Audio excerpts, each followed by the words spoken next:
Okay, welcome everybody. People are just pouring in right now. We've got 40 people,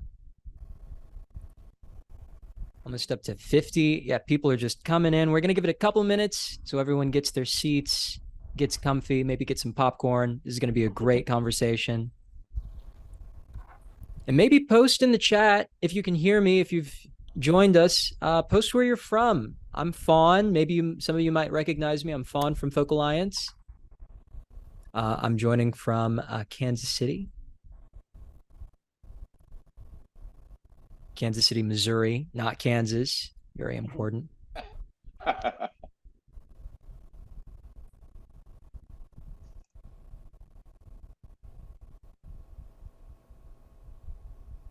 Oh, wow. We've got someone from Florida, Canada, a lot of Canadians. Oh, hey, from Nashville. Hi, Linda. See Ethan from San Diego. Albany. I've been to Albany once. Oregon, Portland. Nice. Oh, Jim Mathis from KC. Hey, Overland Park. Overland Park is actually one of our larger audiences. Teresa from California, some more Canadians. Grass Valley, no way. Catherine, I just had a friend move to Grass Valley. I hear it's beautiful. Connie Caldor's on. Oh, nice. New Orleans. That's a lot of songwriters. So many songwriters. Olympia. So many Canadians. Nova Scotia. Okay. Indiana, Bloomington. That's a nice. DJ. Carolyn is a DJ. So welcome, Carolyn. And there is always something to learn. So true. That's Connie Caldor. She knows pretty much all there is to learn. I'm way behind. Hey, Neil. Good to see you, Neil. Vienna. Okay. Whoa. Wow. Is that Vienna, Georgia, or Vienna? Spokane. Okay, I'm going to stop. Oh, the old one. Okay. Well, I'm going to stop reading through other locations because I could do this forever. And I'll just say, welcome, everybody. Thank you for joining us for today's panel called Dancing on Top of the Lyrics, Be an Effective Songwriter, sponsored by Kari Estrin, Management Consulting and Radio Promo. My name is Fawn Lies. My pronouns are they, them. And by way of visual description, I am a brown-skinned, curly-haired person. I'm wearing a red and white shirt, and behind me is a yellow wall with some instruments hanging on it. I'm the digital media coordinator at Folk Alliance International. And so I just make things look pretty for the most part, like this webinar. Before we begin, I want to start by taking a moment to recognize that we are joined today by folks from around the globe, and to collectively recognize the importance, complexity, and difficulty of offering land acknowledgements in the context of online organizing, creation, and collaboration. I'm joining you from Kansas City, Missouri. That is the land of the ancestral indigenous land of the Osage, Kansa, Kaw, Kickapoo, and Oceti-Sakowin nations. And if you are familiar with the ancestral indigenous land that you are currently on, feel free to post that in the chat. If you do not know, we invite you to not only join our shared responsibility to work towards reconciliation, but to commit to taking personal, meaningful, and measurable action towards healing the legacies of colonization, forced migration, and cultural erasure. And you can learn more about the land that you are on by using this link that I'm going to post here in the chat. It's a cool website that has a lot of information about the land that you are currently on.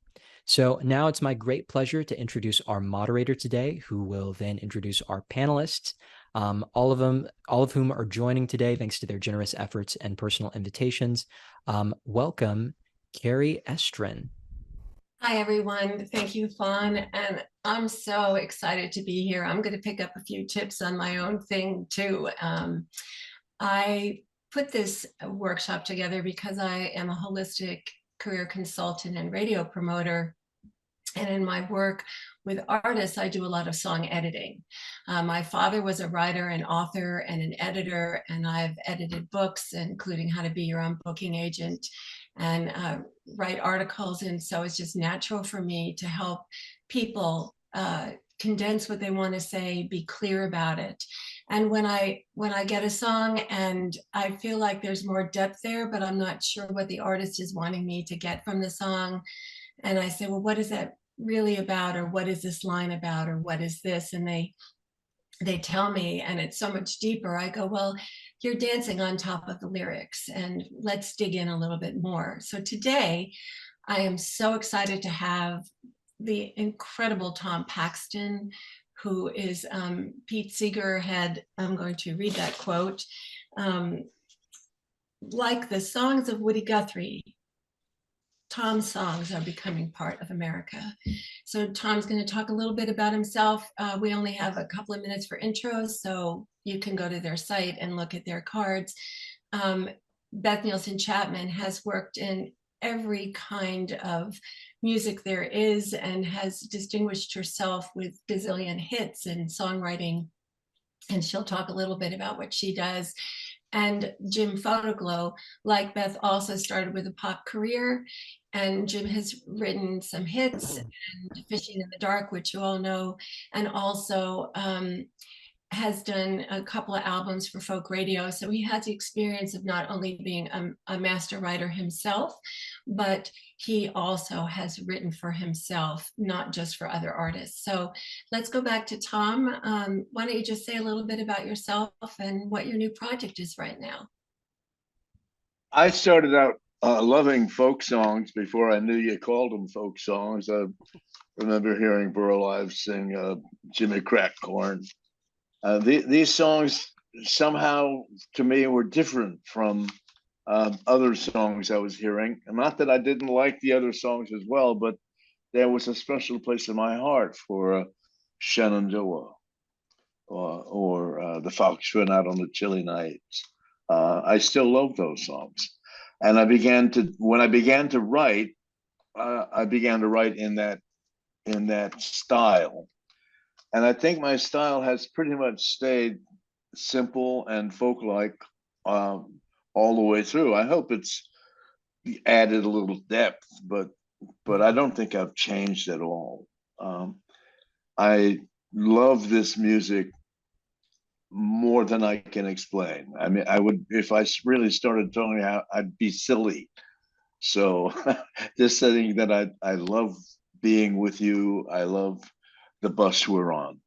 And I just want to add with Tom, he has nurtured so many young writers and has co-written with very many. He has a new album out right now with John McCutcheon called Together, which I'd like you to take a listen to at some point. And he has received the Achievement Award from the Grammy Foundation. So congratulations.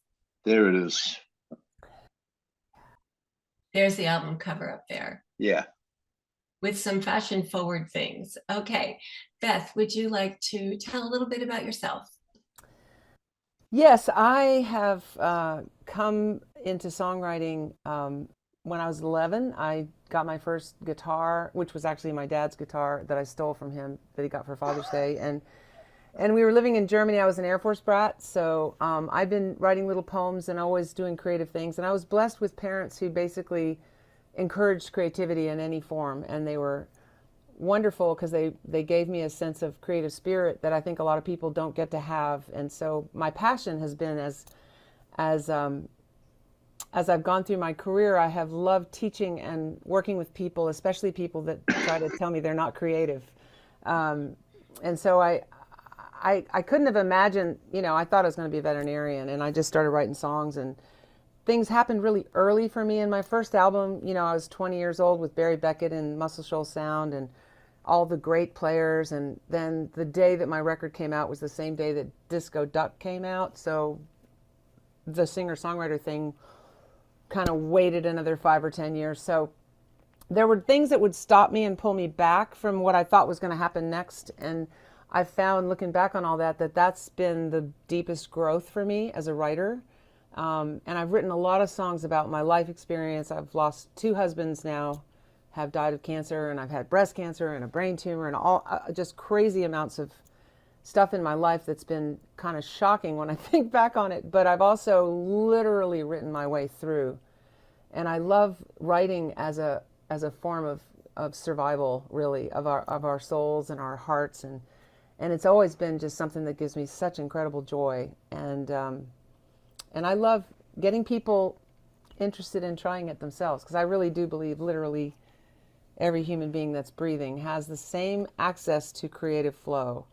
And sometimes they don't know they have permission, or they don't know it's there, and it's just an easy little walk to the edge of it where I can see that thing that just happened, so I love that process, and I love teaching about it. And every time I teach about it, I learn about it, because I don't know what I teach the way I write, which is standing at the edge of what I don't know that's going to happen next. And take a look at Beth's site. She'll be doing a lot of touring in November, and she has a project out named Crazy Town, and you can read about just the breadth of genre that Beth writes in on her site. And now we go to Jim Photoglo. Hello. Hello. Yes. Hello. We can hear you. Can you guys hear me? Yeah. Oh, you can hear me. Yes, we Okay. can hear you. Yeah, I grew up in a family of immigrants where English was a second language. They were Holocaust survivors, very tragic story, and music was a saving grace for me. I was forever changed when Elvis Presley played on the Ed Sullivan Show when I was 5. And that awoke something in me, which later led me to be an artist. I recorded some pop records and some adult contemporary records, and that led to me being a songwriter, which led me to being a songwriter for other people. And somewhere in there, I also was a sideman, and I got to enjoy being in a support role. I love ensemble playing. I got to play with Dan Fogelberg and Carole King. Right now, I'm playing in the Nitty Gritty Dirt Band. So I've never had to decide what I want to be when I grow up. Well, thank you, Jim. And, you all know Fishing in the Dark. Jim wrote that. He's had other #1 hits. And I've worked with Jim. And one day I asked him if we could write something together so I could watch his process. And it was incredible. So thank you to all of you for being here. If you'd like to see my bio, you can just go right to my site, kariestrin.com, reach out afterwards to say hi. I love to hear from everyone. And I've been doing this for 50 years. And Beth said, anyone who is a musician needs to say that. And yes, I'm a musician. I went to school for music and sang everything from opera to Slavic to folk and bluegrass. So let's get right into the story here. So literally the story. One of the things I notice when doing song editing is sometimes an artist will try to tell too many songs at once, too many stories at once. They may be writing about this, and then it's, Beth, when you mentioned you had cancer, people would just throw in one line about cancer, which I'm like, oh, no, you can't just do one line and leave it there. So what is your experience? And anyone can jump into this. How do you distill the story that you want to tell, even if you have all these ideas coming on? Beth, do you want to start with that? Well, I'm gonna start by shaking up the whole premise of thinking about it, because I believe that the greatest collaboration that we have the opportunity to have is with this thing that I call the creative flow. And so when I start a song, let's say I've gone through this experience and I'm hurting, but I can't even reach that place, like it's too big. So I'm just plunking around on my guitar, and I open my awareness that there's this river that we can't see where all the brilliant ideas, and it's a collective wisdom. It's not just what's happened to me, it's what's happened to me that's happened to you, that's happened to you, that's happened to you. And it takes all of the difficulty out of getting started for me just to play and have fun. Even if it's a sad song, I'm still playing, and I start making a sound. I might do it with a guitar or a piano, and then I make these sort of unintelligible noises which have vowels in them, and vowels are very powerful. Vowels actually know where they belong. When you start to write a melody, they organize themselves, and I don't get to claim, I get to go get the Grammy if I get so lucky, but I didn't really do it by myself. That's my perspective. So I'll get this thing going that's very subliminal, and I won't even know if it's any good. You know, I'll just think, I record everything because I don't remember what I just did, especially when I really get into this space. Then I have, let's say I have kind of a line that falls out of my mouth and I go, well, it sounds like I said da da da da, and then I write that down and like maybe this is what the song's trying to be. The song is already perfectly written and I'm on a journey to the end of the line where I know what it is. And it already knows what it is. So I'm a passenger on this train and I'm going, I just know it's in that direction. And the more I've done it, the better I've gotten at looking for clues. So the process of getting that first draft is very mysterious like that. And I'm very forgiving and I try not to criticize myself if I say something stupid. I write it all down. Then I go take a lunch break or get a cup of coffee. I come back and I change hats and I put on the hat that you know so well, Kari, which is the more the analytical editing. What's here? What makes sense here? What doesn't make sense? Where am I, what can I see what this is? And then I become sort of a sleuth for clues about what makes this the best thing that it is. And then I'll decide, oh, that first line isn't the right one. But I won't try to think of what that line is. I'll go back to the playful thing and I'll just knock around in that weird ethereal place trying to fill that line from the place of not knowing what I'm doing. So sorry, I know that's really confusing. Usually I have about 3 hours to explain this. No, but the important point that I was getting into the editing process, but I'm so glad you brought up what you did, because you have to write your first draft with no preconcept, exactly what you've brought up. So thank you so much for that, Tom. I'm already blown away. But I can tell you, Beth, that the correct order of the vowels is E-I-E-I-O. That's right. That's right. Absolutely. But I'm going to. I know I'm going to sound like I'm dropping names, but I really was friends in the old days with Dylan, and we were walking up 6th Avenue one day to 48th Street so he could get a harmonica rack. And we were, of course, talking about songwriting. We were even writing a talking blues about the Central Park Mugger. We only got about 2 verses done of that. But he said then at one point, he spoke for me, and I'm sure for the rest of us, when he said, I sometimes get the feeling that I'm not writing a song, I'm writing a song down. And it's like we've always been co-writes with the collective unconscious. It's all there, and we're just trying to decipher it. Every song has already been written, but we're the first to catch it, or something like that. Well, this is great, because I want to re-emphasize what you both are saying. When you start to write, do not have any preconceived notions. Do not edit when you start to write. Just put anything you want down, and then afterwards, when you've gone through that process, then you can start, as Beth said, you can start looking back and seeing what you've got there. Jim, would you like to comment on distilling? Once you've free flowed create, what do you do once you look at your first copy of something? Well, for me, it varies in that if I'm writing with someone or if I'm writing alone. If I'm writing with someone, then it's improv. We're going back and forth, and the rule I learned when I actually studied improv is that you always agree to and add to. So it's a game called yes and. Someone says the sky is blue, you say yes, and there are clouds in the sky. If you say no, there are no clouds or no, the sky is not blue, then the song ends, the idea ends. So there's that when collaborating. Again, for me, song is a vocal medium, and singability is most important to me. I don't like hearing words crammed into areas they're not supposed to be, and So I approach it that way. How does it sing? In terms of editing, you know, if you have your title, then theoretically everything you write is a direct arrow to the title. You're supporting your idea, your key. So there's so much wisdom in that, Jim, what you just said.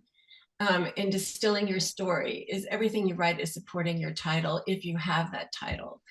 And it's a great perspective, a simple thing for people to hang on to. Is there anything else you wanted to say about this? I wanted to just say one thing really quickly, because you touched on this, and when you have, you know, you can't always just sit down and write anything you want, because you might be asked to write a song for some particular artist, or like Jim said, you're writing with an artist and you're thinking, what do you want to say? So there's a lot of different parameters, but that doesn't mean that you don't still do the playful thing when you first do the first part of it. You know, like it's the difference between, will you make dinner for me tomorrow night, or will you make me an Italian meal? And it's like some songwriters go, yay, now all we know is we're writing for so-and-so, so we have some parameters. When you get that first draft, and that's where the distilling is. When I look at it, I try to take a break and come back and look at it and say, what's working, what's not working? And I start asking this question: who is talking to who about what and why? That's the goal by the end of the song, is to have an understanding of that, so that whoever hears that song has a way to answer those questions. And that, between that, the first draft and the final thing, is a whole lot of editing. And I'll stop talking now, because that's a whole lot of editing. Like the International Writers Group PEN has a couple of mottos, and the one that applies here is "Don't get it right, get it writ." Yeah. Well, let's move on. Get it out there. I once wrote a song with Bob Gibson about his drug bust up in Toronto, and he gave it to me as I was leaving to go to England on tour, and it was about 4 pages. I think it was 17 verses. Each verse had a kind of a different scansion and a different rhyme scheme. It was an absolute mess, but it told a coherent story. And so I worked on it all the while I was on tour. And when I came back, I had boiled it down to about 13 verses, and they were all uniform. They all had the same rhyme scheme and everything. So then we started tearing that apart, and on and on and on and on. And it comes out with it's a coherent song. It's a good song. It's not one to be sung by everybody, but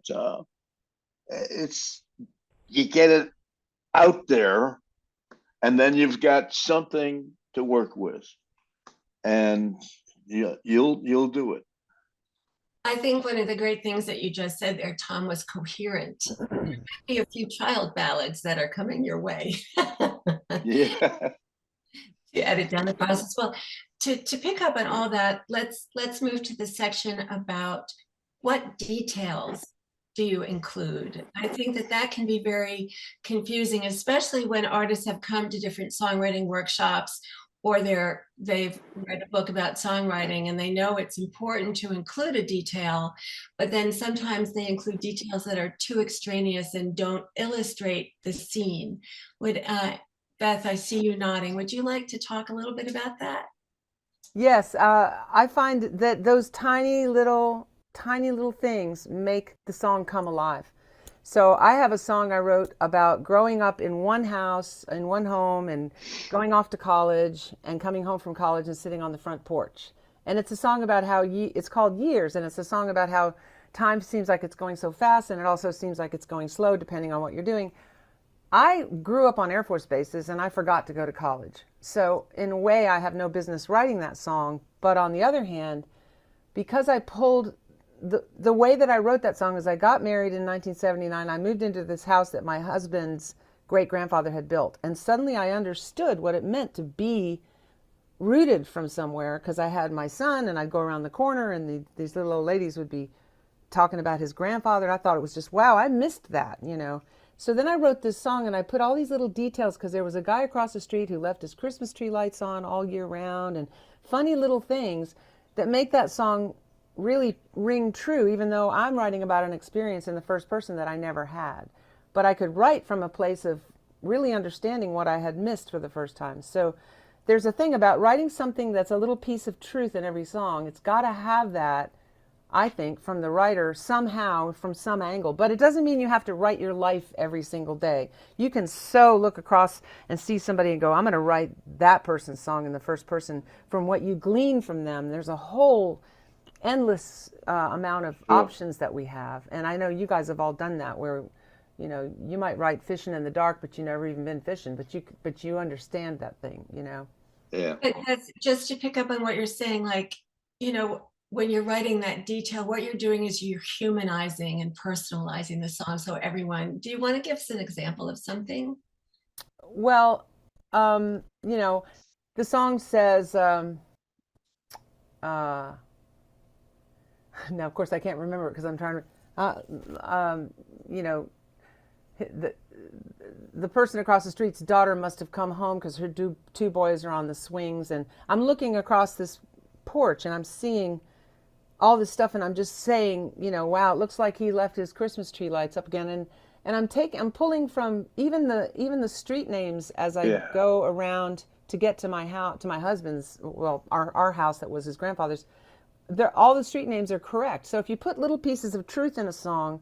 Another example, and this is not in a song, but I use this example a lot. Like if you're writing a song and it says, you know, she walked into the restaurant. It's like a guy singing a song that maybe he got dumped. And, you know, she walked into the restaurant, she sat down, she looked at me. I was about ready to ask her to marry me, and she said it was over. And she never even ordered any food, and she got up and walked out. So there's like, lyrically, you've explained all that in the song. And then I'll say, but, you know, like if you write about there's like one little eyelash on the plate and that's all you got from her, that's it. You know, then you'll never forget that little eyelash. You'll never forget No, that. you won't. So it's little real it's nouns. It's actual things you can pick up in three-dimensional thing. You know, if you put 3 dimensions in your song, it really strengthens it. But if you do it like a songwritery way, you can smell a songwriter. You don't want to smell a songwriter in your song. I love that you say little pieces of truth.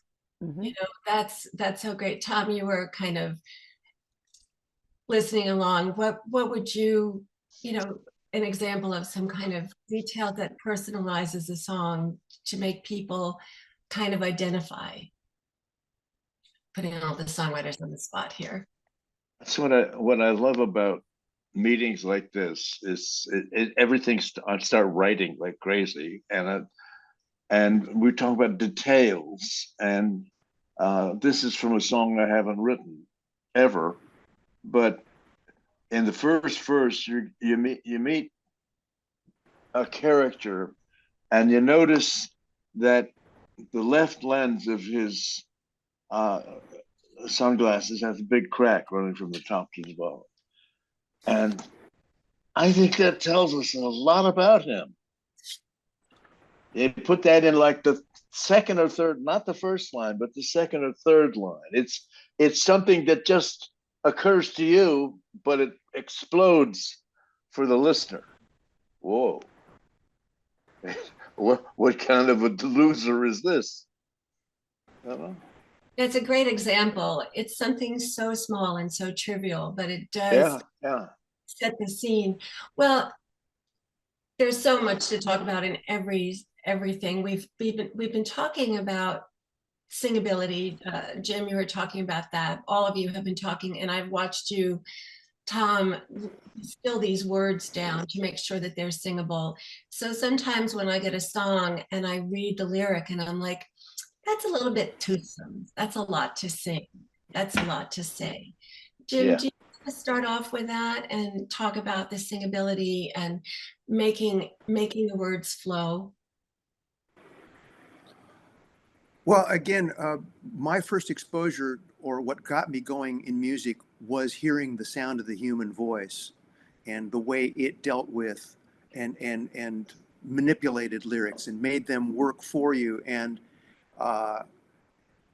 again, I mentioned that I had studied improv, and in studying song improv, where you're having to make this stuff up on the spot, the teacher always said, don't worry about your rhyme scheme. Commit to what it is you're saying, and something close to a rhyme will occur. And so that's sort of the philosophy I've followed. Sometimes I'm about a hard rhyme, but it's more about the context and how it works in that context. If you can, it's whether it's saying it or not that really matters the most to me. So yeah, there are very successful pop records, which I'm not going to quote, that have things that are just awfully pronounced, and it's always bothered me. But it didn't seem to bother them, and they cashed the check. So what do I know?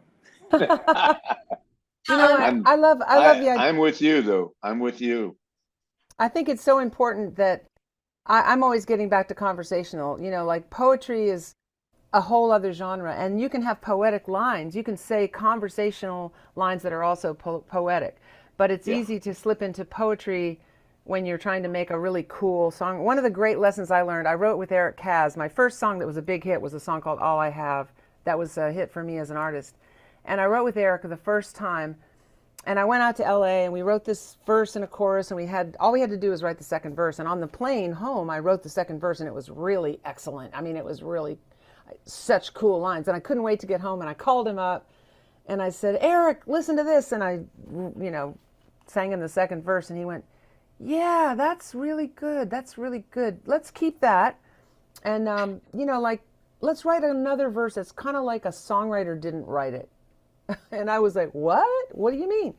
And it was like, what you want is you want to have a song that sounds like you hung a microphone down into a room and a person was saying something to another person or saying something to you, so that's just how you'd say it. And Jim, you got totally 100%. The huge part for me is if it doesn't sing and it doesn't sound like somebody would just say it naturally. And one of the big faux pas that a lot of songwriters make is they'll sing a song to the person. They'll say, you came in last night and you said, will you marry me? And I said no, and then you left. And I'm like, I'm so sorry about them. Are they brain damaged, or what happened to them? They don't know that they did that? And they're like, no, they were, and you realize you're telling someone something they already know. That smells like a songwriter. So it's like those little tricky things. Like if you go through your songs and just go, is there any point where I'm telling the person that I'm singing the song to something they would already know? Then that's weak. That's not a great song if you're doing that. It's tricky. Well, it's like a joke. If you have to explain it, it doesn't work. Yeah, exactly. Right. Good. Yeah. Why don't you talk? I was so impressed watching you listen to songs on this panel we were on together, and you were jotting down notes and you were looking at meters and economy of words. Do you want to talk a little bit about your process with that? Yeah, there's such a thing as the right amount of words. Not too many, not too few. For me, they have to roll. I mean, it's not an accident that we still sing with our kids, Old MacDonald Had a Farm. The way that Old MacDonald had a farm, it just sings itself. If it hadn't been written, we'd have to write it now. And that's, I suppose that rolled off of somebody's tongue pretty much orally. That sounds like something that nobody sat down and wrote that song out. But I always look for the flow, just like Jim talks about that. It's just critical that the thing has to flow. I talk to my students about we must try to write the way we actually speak. And Kari, you just mentioned dropping the microphone into the room. And so we try to write the way we speak in every day. And then I go on to add, and this word of advice comes to you from the man who wrote, "My father homeward came one night and gave to me a toy." That was an early song, I must say. I still love the song, but it really shows the effort. But there's a formality in that song that is so brilliant. It's of its time, Tom. I was listening to that song last night. I was blown What? away by your voice. Your voice. Is it the song that's got last time? Sorry, I can't remember titles. The Well, first line. I was quoting from The Marvelous Toy there just now. Oh, okay. Sorry. I thought you were. There was a first line in one of the songs been one of your big hits that I'm blanking on. The last time is in the title. Oh, the last thing on my mind. The last thing on my mind, which of course now I know Yeah, it's a exactly. lesson too late for the Yeah, learning. Yeah. right. It's a lesson too late for the. In that, there's a formality in that, but it's also absolutely fits that song in that time. Yeah, So there's. it's easy to And sing. it sings Yeah, so and then well. it goes on to say, made of sand, made of sand. And I got a Yeah. postcard from a woman that her 3-year-old daughter kept wanting her to sing the song about the maid of sand. Oh yeah. Well, it was really That's beautiful, Tom. I went to see you at the City Winery. We were with the Don Juans and Tom Rush, and you started singing "Last Thing on My Mind," and everybody was singing Yeah. along. And I was so amazed. I was at the guest table. Emmy Lou was behind me, and we were finding different harmonies to sing. And unofficially sang to you together, and just I was in Adelaide, Australia, at a folk club, and in between sets, two very pretty college-age girls came over to the table and asked if they could sing something to me. And I said, sure. And they sang me a verse and chorus of The Last Thing on My Mind in Croatian. Oh, wow. And I thought, good Lord, you do get around, don't you? and that's That part was of your legacy too, isn't it, Tom, that your songs go all over the world, get translated into these different languages because they're just something so essential about what you write.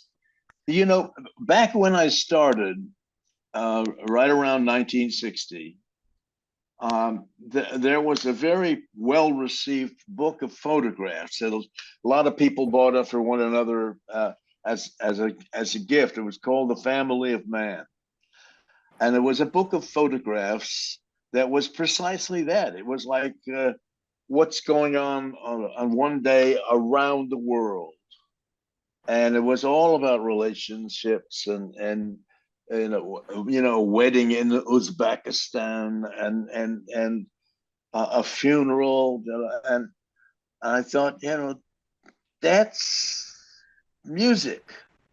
This picture book sounds to me like a Weaver's album, and this is what I want to do. I know when I heard the Weavers at Carnegie Hall, which was recorded Christmas Eve '56. I heard it in the spring of '57, and I went through a chromosomal change. By the time the last track played on the side B, I had gone from someone who loved this stuff and become someone who had to do it. I've been on the same path since that day. It seemed to me this is something worth doing. This is something you'll never get to the end of. You'll never get to the end of, but you'll never waste a day while you do it. That's so true. And for all the people watching, when I talk to songwriters and they start to doubt something in their career, and I say, why do you write songs? And what do they say? Because I have to. And it's that passion. Yeah. I will interject here. It's so cruel to only have an hour with panelists such as yourself, because we could be here all afternoon. And I just love hearing this. But we are going to have some question and answer after we get through one more topic. So you write a song and it's very personal to you. And the details, we were talking about details, and the details are very personal to you. And sometimes when I see a song like that, I think, this song has a wider appeal if there was a little bit less about you and make it a little bit more universal. And I wonder if any of you would speak to that. And Beth, you said you did Go ahead. pick up No, a we're gonna let. guitar. I'll say something Oh, about it. Let Jim that go little first. Beth girl in the back of the room has her hand up. I want to give Jim the first shot at it. Go ahead, Jim. Well, very simply, we're all human beings and we all have similar experiences and feelings and such. And if you write something that's true to yourself, it could very well be true to someone else. And that's all. Please, please, please don't be universal. There's nothing more boring than being universal. Oh, I The only know. way to be Yeah. universal is through the portal of your own little tiny piece of real estate, which is you in your life looking out from behind your eyes and saying what your experience was. You're it. You're the CEO of that universe, and nobody can talk for you. Joni Mitchell can't even come close to writing your song. I used to Right. compare myself and go, why would I bother? There's so many great songs out there. And then I realized I have something that I'm the only human that's looked out from behind my eyes in the point in time that I've been here having whatever experience I'm having. So we're, it's so corny to say, but we're like tiny little points of light. And when you shine from that spot, from your center, and you can find a way to distill your emotional response to your experiences. And sometimes I do it without my brain involved at all. When I wrote Sand and Water, a song I wrote after my first husband died, I was just writing, making a sound, and just like putting this thing down. I didn't even think it made sense, and I wasn't thinking about it. So it's that thing about dancing between that incredible gift we have to open up to the creative flow, and then yes, absolutely, Kari, we have to sort of like look at it. The chapter in my book is called There's Got to Be a Morning After, where you look at it cold and you go, but is this really doing what I think it's doing? Is this saying what I want it to say? And then I'll identify, okay, this part needs to be better, or that part needs to be better. And then I try to go back into the spell to get the next part, because the good stuff comes from that place of kind of liftoff, that and all the skills that you get better and better at as you do it come into play more and more, and it makes it easier. I remember when we were writing This Kiss, which was a big hit for Faith Hill and put my son through college. I was writing that with Annie Roboff and Robin Lerner, and we had the verse, we had a chorus, and if your verse and chorus really satisfy, then you've got a really good song. And the problem is now you have to write a second verse, and it's got to be something that relates, but it has to be fresh. And we didn't know, we could not get the second verse started, and we were stuck. And so I just I said, all I know to do is just take a running leap and just blurt something out when I get there. So I get to get to that part, and I went, Cleopatra was a snowflake. Which makes no sense whatsoever. And they looked at me like I was crazy, and they said, no, Cleopatra was not a snowflake. That's not going in our song. And they went to lunch. They left me there. I was going, why did I say that, though? I listened to, there's a reason I said Cleopatra was a snowflake, but I didn't know what it was. And 20 minutes later when they came back, Annie saw me still trying to get Cleopatra in there, and she goes, you know what? We're not putting Disney characters in this song. And I said, well, oh, wait, Disney. Okay, it's not Cleopatra. It's Cinderella. That's right. Thank you. It's Cinderella. Cinderella said to Snow White, how does love get so off course? And that, boom, that wrote the second verse. And I didn't think of that. I got a clue, and I didn't give up on my clue. Now, some of them you do have to give up on. Some of them are, like, not good.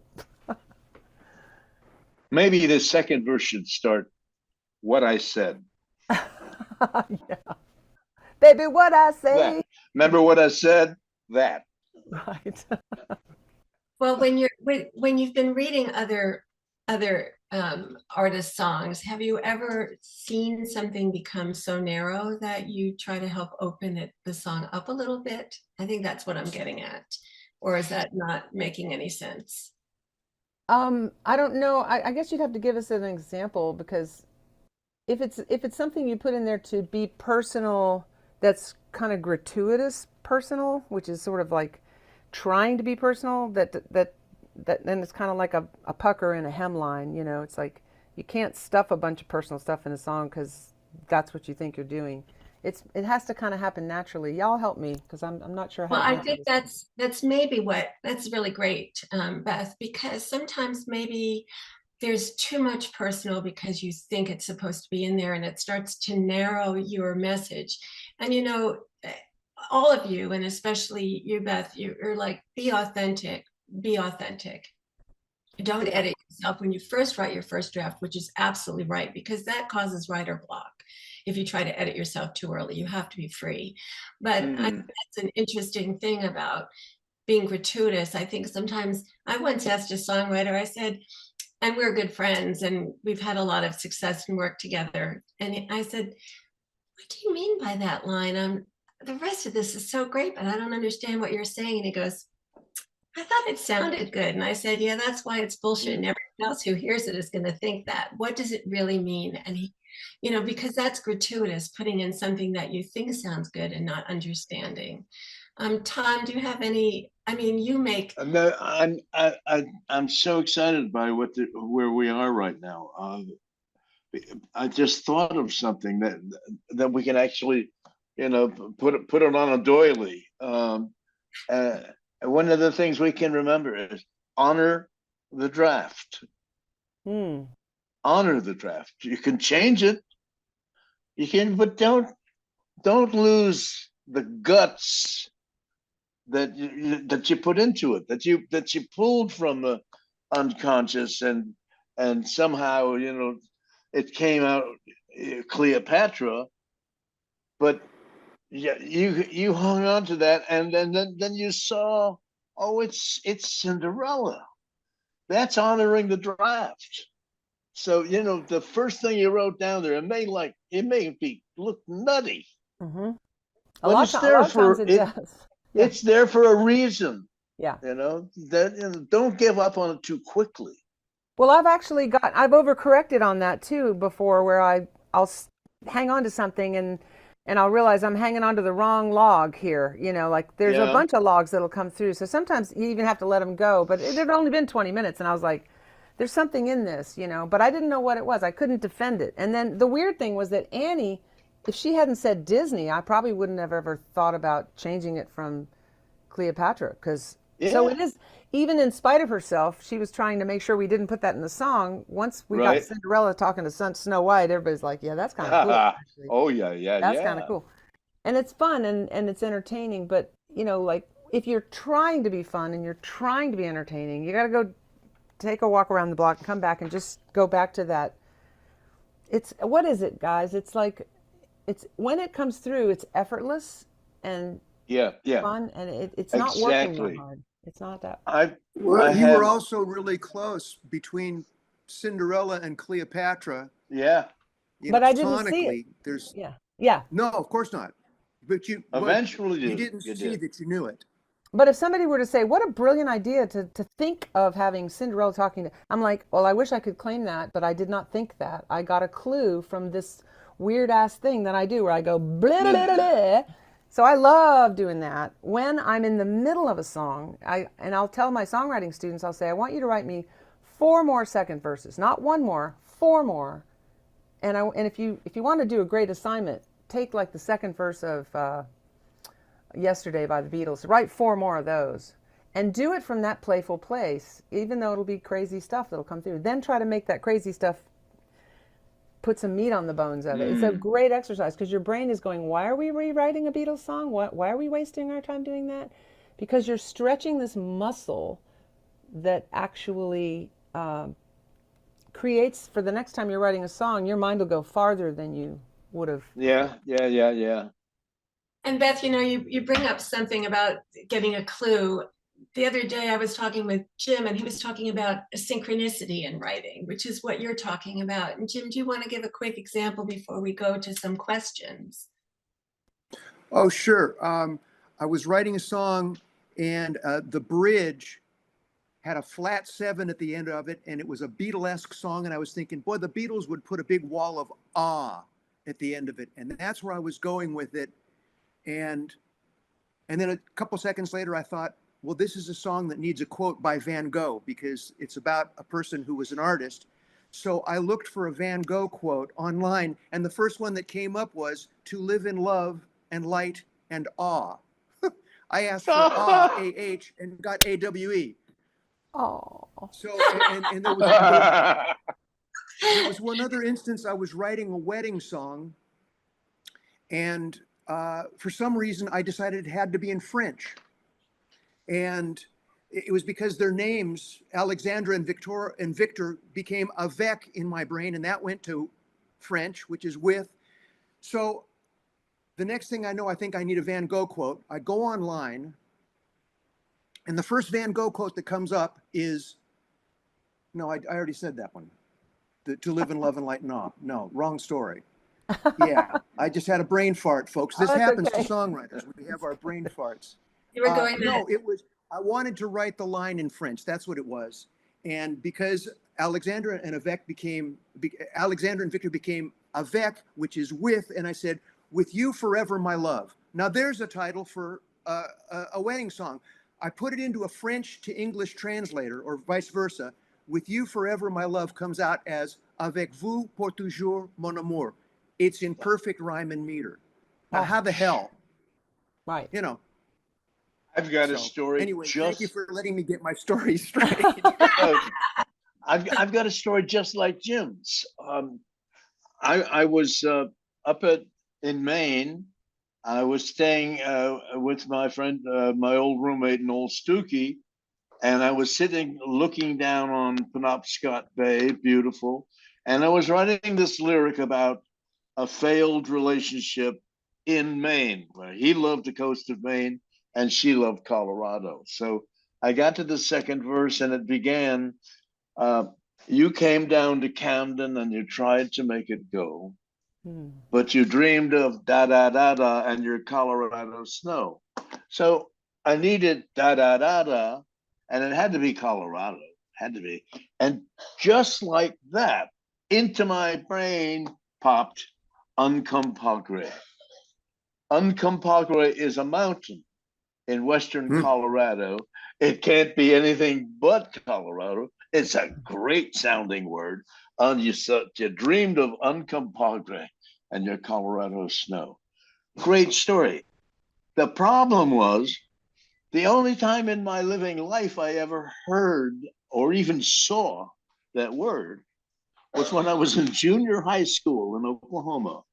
One of my friends' families had a business, summer business in western Colorado. He sent me a picture, postcard of Uncompahgre, on which he had traced with a fountain pen how high they had climbed.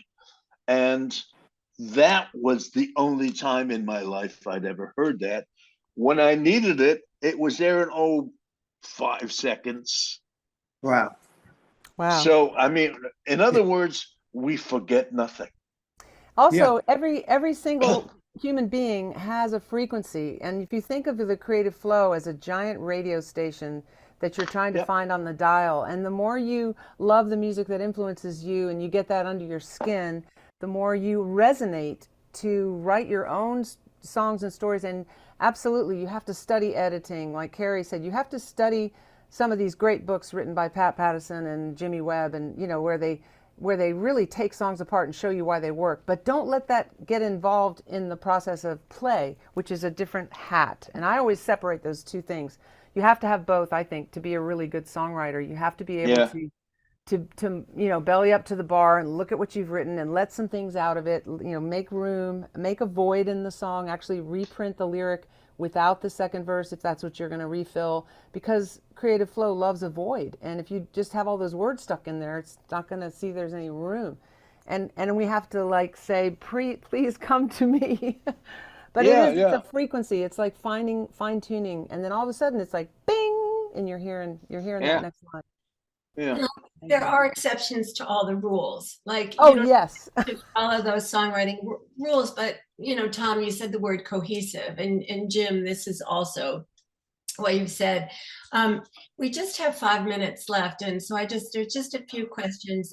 I'm so frustrated that we can't be here all afternoon. It's been not my favorite thing to limit our conversation into an hour, but thank you, Folk Alliance, for this opportunity. I want to go back. Susie Vinnick has an article from you, Beth, and she wants to figure out how to get it again.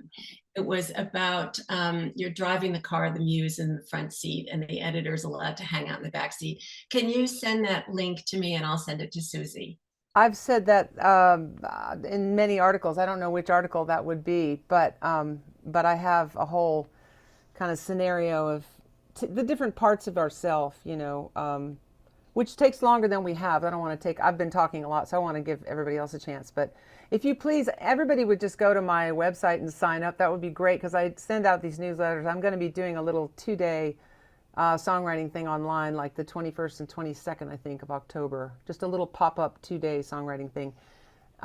And any updates like that. And if I do find the article, I can try to put it in my next newsletter. I mean, there's a bunch of different articles I might have said that in. Yeah, I would encourage you to go to Beth's website and attend any of the workshops she does, because you're quite active with that. And Tom, you teach at Swananoa?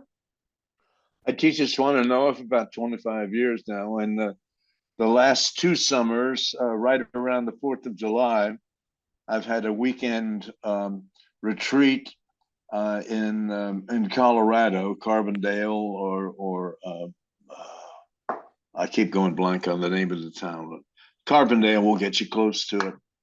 With Jackson Emmer, you're all going to hear more about Jackson Emmer, and Dan Bowling from the Limelighters, and that's a weekend, and it's great fun. I want to leave you with what Yip Harburg said. Yip Harburg wrote all the lyrics for The Wizard of Oz, and he wrote a brilliant song in the Depression called "Brother, Can You Spare a Dime?" And he said, "A lyric makes us think of thoughts. A melody makes us feel an emotion. A song makes us feel a thought." Wow. That's beautiful. And thank you. Jim, do you have, since we only have 2 minutes left, Jim, do you have any parting thoughts from what you want to leave songwriters with today? Oh man, that's a big one. That's a big one. Love it. Just do it because you love it. Pour your heart into it, and just embrace it in all ways. Even if it's about something painful, go through it. You'll be better on the other end. And Beth, thank you for that, Jim. Absolutely great. Thank you. This has been so much fun. And I don't know why it's only been 1 hour. Why can't we do 2 hours? Who doesn't tell us we cannot? We can do this for 5 hours. Workshop. All right. Beth, what would you like to leave people with today? I would say the most important thing I could tell everybody is to show up. Show up for 10 minutes a day in a little space by yourself, whether it's to dash a few lines down. If you don't think you're a good enough musician, then don't worry about it. Put your phone and record and just make a sound. Like everything somebody says is a melody. People say, "Oh, I can't write melodies." I'm like, da da da da da da da. You just wrote a melody. Hey, da, that's a melody. Literally every note of speech is on a note on the piano. And the great songs marry how you would say it with what it means. And so there's a lot of stuff that happens you can study up on, but you can also do it straight out of nowhere if you just find out that you have permission to do it. So show up for yourself. Just think of it as a fun game to try, and you might be excited to see what will happen when you do that. Thank you. I'd like to thank all these incredible panelists, Tom, Beth, Jim. Thank you so much for being here. I wish we had the afternoon, because you could fill us an afternoon of stories, if not a day or 2. Thank you for your encouragement. We're going to cut off in 1 second, but please check out our sites, ask us questions, sign up to work with Beth, and thank you. Yay. Hey, that was everyone. Too short. I know. I'll just say a few closing things here Okay. to everyone that's still here. Hey, everyone, thank you for joining. I want to thank our panelists for this wonderful and thought-provoking discussion. Tom Paxton, Beth Nielsen Chapman, Jim Photoglo, Kari Estrin, our moderator. Thank you so much. My mind is blown after that conversation. And we definitely want to take a moment to thank Kari Estrin, Management Consulting and Radio Promos, for supporting this webinar. If you want to learn more about Kari's work, I'm posting a link in the chat to Kari's website. And on a final note, our organization is supported And we're able to do programming like this at no cost to our members and to non-members, honestly, thanks to the generosity of our donors. If you'd like to become a member, you can at folk.org/join. And if you'd like to make a gift towards the future of folk and help us continue to create amazing panels and webinars like this, you can donate to Folk Alliance using this link. But honestly, if I don't have anything going on, if y'all wanted to keep talking for another hour, this has been amazing. I'll say, just for the sake of everyone's time and to respect everyone's time, thank you. Stay safe and connected, community, and see you soon. And yeah, we'll end things here. Is it okay if I end things here? I feel like people might be upset if I stop this, but. Well, you do whatever you have to do, but next time we should do it for 3 hours. Next time, I think so. We're going to reprise this. If we're going to do part 2. I'm really excited. Look out for your email. I'm excited about coming to Folk Alliance for the first time after 40 years in the business. So I'm going to I'll be there. Tom, yay, we're going to get there. together. You're going to answer all the questions for me. You're going to take care of me. We're going to write a song is what we're going to do. Yes, we are. Hey, we should do it. We should do a live songwrite. Like, don't let the audience say anything, but we just write a song while they watch. It's probably going to be like watching paint dry, but it would be really fun. That would be amazing. Let's do it. We've got some of our staff in the audience. Are you guys listening to this? We got to do it. I'm not afraid. We'll just do it. We'll just make it up from scratch. I'm not scared. Me either. Because even if it's not the best song we ever wrote, it'll sure put the fire of something under us. It'd be great. Well, thank you everyone for joining. I'm going to go ahead and end the webinar now. You can find a recording of this webinar on our YouTube channel. You know what? I'm going to post the link to that down here as well. Oh, good. Just so that nobody, feel free to check that out. It should be up later today. Okay. There's the link. And everyone have an amazing day. And I don't see how you cannot after that panel. And thank you again to all of our panelists for joining. Thanks so much. See you later. Guys. Thanks for having me. Thank you. Bye. Thanks for coming. Bye-bye.